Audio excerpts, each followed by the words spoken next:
En este vídeo vamos a empezar explicando el intercambio y el transporte de gases. El proceso se lleva a cabo se denomina hematosis. La hematosis es, como hemos dicho, un proceso en el que el oxígeno del aire inspirado, hasta el alveolo, pasa a la sangre y se intercambia con el CO2, que sale de la sangre y pasa al alveolo, mediante difusión de gases. Esta difusión de gases se produce de donde hay más concentración a donde hay menos. Las partículas van de donde hay más a donde hay menos y se lleva a cabo en los alvéolos. Y también en las células. También pasa el oxígeno y el CO2 del torrente sanguíneo a las células. Vamos a ver cómo ocurre esto. Fijaos, cuando inspiramos aire hay una concentración alta de oxígeno. De manera que el oxígeno va de donde está más concentrado a donde está menos, que es la sangre que viene de las células. De manera que se cargan de hemoglobina los glóbulos rojos. Se cargan de oxígeno los glóbulos rojos, gracias a la hemoglobina, que es la que permite que se transporte el oxígeno a los glóbulos rojos. Fijaos, el 99% del oxígeno se transporta en la hemoglobina. Oxihemoglobina es cuando está cargada de oxígeno y un 3% en el plasma sanguíneo. En cuanto al CO2, como viene del metabolismo celular, este es captado por los glóbulos rojos y transportado hasta los pulmones, donde al ser mayor la concentración de CO2 en las capilares que en el aire que ha entrado, pues por difusión pasa CO2 a los alvéolos. De esta manera conseguimos expulsar el CO2 y absorber el oxígeno. Aquí os describo la definición de hematosis: intercambio de oxígeno y dióxido de carbono que tiene lugar entre los alvéolos y los capilares del pulmón, a través de una membrana alveolocapilar que es semipermeable. Vamos a ver cómo se regula la respiración.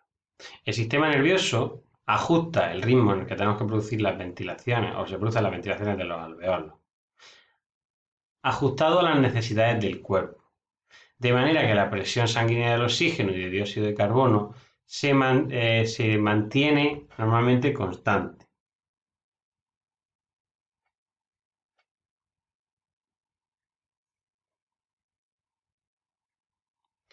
¿Quién se encarga de regular esta respiración? El centro respiratorio, que se sitúa en el bulbo raquídeo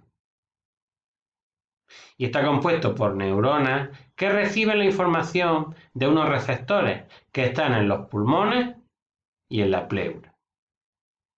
Así, el centro respiratorio, situado en el bulbo raquídeo, manda la información o manda las órdenes a los músculos para que se produzcan las inspiraciones y las expiraciones. Así, el ritmo de estas depende del aumento en sangre del CO2 o de la disminución del oxígeno. Se van a mandar más inspiraciones o menos inspiraciones. Así, la regulación química tiene por objetivo que se conserven las concentraciones que necesitamos de oxígeno y dióxido de carbono, normalmente. En cuanto a la fonación, la producción del habla, el aparato fonador es el nombre que recibe el conjunto de órganos que intervienen en la articulación de la voz y del ser humano. De este punto nos vamos a centrar principalmente en quién genera el sonido. El sonido es generado gracias a unos ligamentos, ¿vale?, y unas membranas que están formadas en bandas de tejido muscular, que son las cuerdas vocales. Estas son las que generan el sonido. A continuación vamos a analizar los trastornos relacionados con la anatomía del aparato respiratorio. Trastornos del tracto respiratorio superior.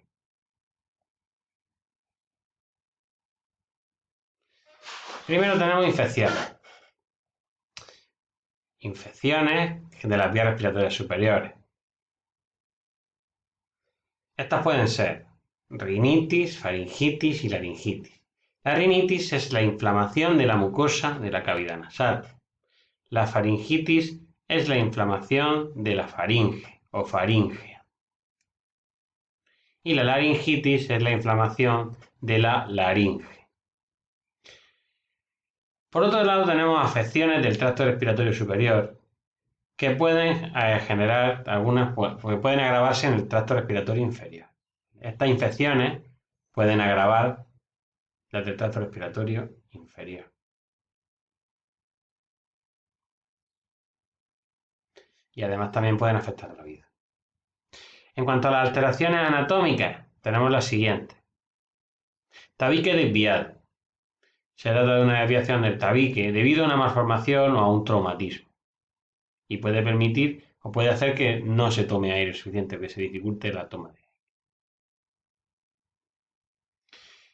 Epistasis. La epistasis es la hemorragia de la nariz. Puede ser causada por un estornudo o por una infección crónica, o por hipertensión o traumatismo. En cuanto a los trastornos del tracto digestivo inferior, tenemos bronquitis aguda. Esta se caracteriza porque se inflama el árbol bronquial o el árbol traqueobronquial, causado por una infección. Así, las protecciones del epitelio se perturban y el líquido que se acumula en los bronquios es lo que ocurre. Ese líquido se acumula y no podemos respirar bien. Neumonía. Es una inflamación de las vías aéreas de los pulmones. Se caracteriza por tener fiebre, escalofríos, cefalea y dolor torácico. Tuberculosis. Se trata de una infección contagiosa transmitida por vía aérea. Síntomas de tos seca, astínea, que es cansancio, debilidad, dolor torácico, pérdida de peso y fiebre. Además puede generar hemorragias pulmonares y falta de aire. Cáncer de pulmón o neoplastia, masa normal de tejido. Pues se trata de cuando el tejido pulmonar invade otras partes del organismo, o sea, el tejido pulmonar cancerígeno invade otras partes del organismo. Lógicamente, entre sus causas, la principal es el tabaquismo y otros contaminantes ambientales. Es un cáncer muy agresivo y su tasa de mortalidad es del 50%. Vamos a pasar a los trastornos relacionados con la función respiratoria. Estos pueden inferir en las funciones de intercambio de gases y la ventilación, dando lugar a una insuficiencia respiratoria, que no podemos respirar bien. Los más importantes son trastornos restrictivos pulmonares. Ocasionan una restricción en el funcionamiento de los alveolos, dando lugar pues, a que no se insufle tanto aire. Y luego tenemos trastornos obstructivos. Una enfermedad obstructiva que se obstruyen las vías. Los trastornos obstructivos actúan en la inspiración y la expiración, en ambos, mientras que los restrictivos dificultan la inspiración.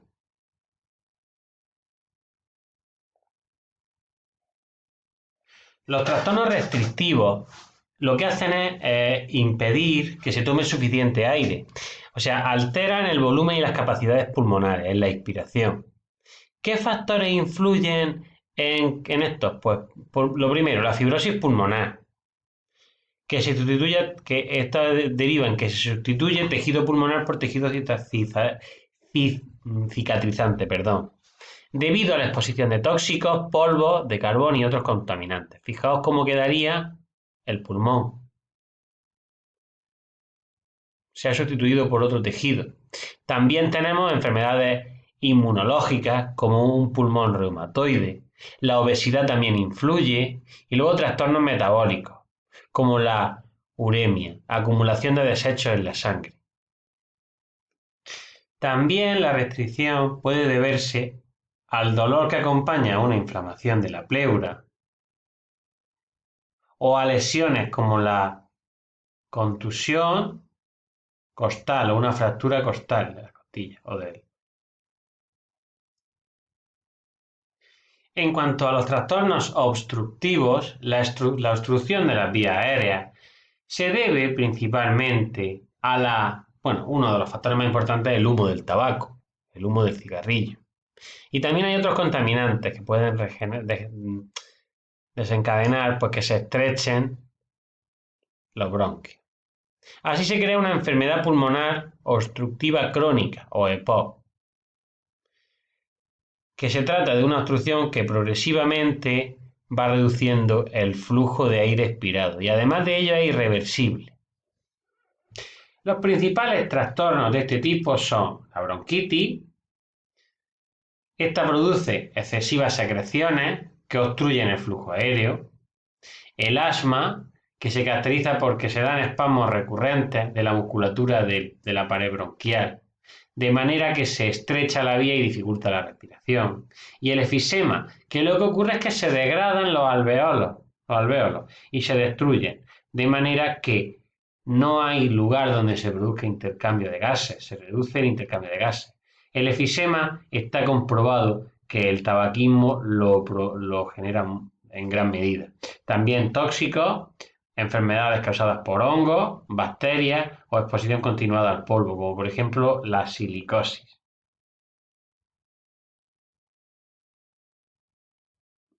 Aquí tenéis un vídeo que podéis poner si queréis para ver en qué consiste el efisema.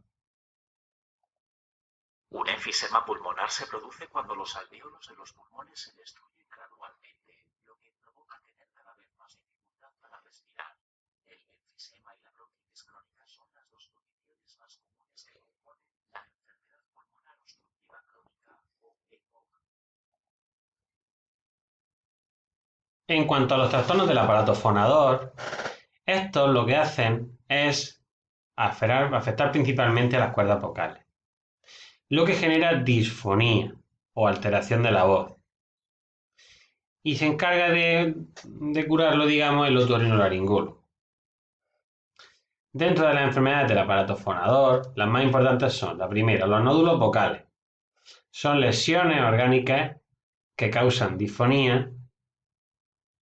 Se trata de callosidades que no son cancerosas, que aparecen con un constante choque inapropiado entre una cuerda vocal y otra. Provoca esas callosidades. Suelen generarse cuando abusamos de la voz, o bien por infecciones, alergias o por reflujo. Los pólipos sí son tumoraciones, aunque benignas. Generalmente, ¿vale? Normalmente son benignas, también pueden ser malignas, pero generalmente son benignas. En ellas se produce como decimos, un tumor en una cuerda vocal, aunque pueden aparecer en las dos.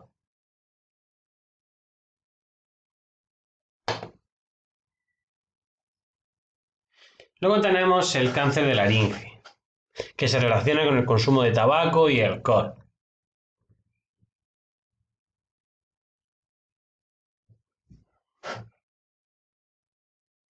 En cuanto al tratamiento, pues tenemos terapia vocal, medidas que lo que hacen es una higiene vocal que le permite a una persona el uso correcto del aparato fonador sin forzar las cuerdas vocales, tratamiento médico, normalmente basado en antiinflamatorios, humidificadores y reposo de la voz, tratamiento quirúrgico. Las medidas preventivas, pues, sobre todo usar correctamente la voz sin forzarla, sin gritar, y evitar exposiciones prolongadas a sustancias nocivas como el humo del tabaco o el alcohol. En cuanto a los hábitos saludables del sistema cardiopulmonar, o el sistema pulmonar en este caso, evitar completamente el consumo de tabaco, principal razón de enfermedades de este tipo, realizar ejercicio físico de manera regular, ingerir alimentos ricos en nutrientes necesarios para el sistema respiratorio, evitar ambientes contaminados, lavar las manos de manera frecuente para prevenir infecciones y en el caso del cuidado de la voz, evitar fumar, café y bebidas carbonatadas, comida altamente condimentada, lácteos, dormir poco, cantar expuesto al ruido, ¿vale? Las que tenéis aquí, mediante el medio ambiente es sucio.